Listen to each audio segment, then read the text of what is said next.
এক ছিল জাদুর বুড়ি, নাম তার ঝিলমিল দাদি। গ্রামের এক কোণে কুয়াশা ঢাকা ছোট্ট কুটিরে থাকত সে। সবাই ভাবত সে নাকি ভয়ঙ্কর জাদু জানে, তাই কেউ কাছে যেত না। এক রাতে ছোট্ট এক ছেলে পথ ভুলে জঙ্গলে ঢুকে পড়ে। চারদিকে অন্ধকার, হাওয়ার শব্দে সে কাঁপতে থাকে। হঠাৎ কুটিরের দরজা খুলে ঝিলমিল দাদি বেরিয়ে এলো। তার লাঠির মাথায় নীল আলো জ্বলছে। সে মিষ্টি হেসে বলল, ভয় পাস না, আমার জাদু ভয় দেখায় না, সাহস দেয়। দাদি লাঠি নেড়ে আলোয় ভরা এক পথ তৈরি করল। ছেলেটি নিরাপদে বাড়ি ফিরে গেল।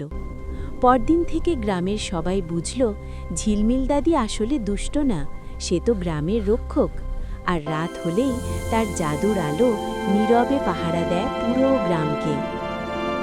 এমন মজার গল্প পেতে ভিডিওটিতে লাইক দিয়ে সাবস্ক্রাইব করে এখনই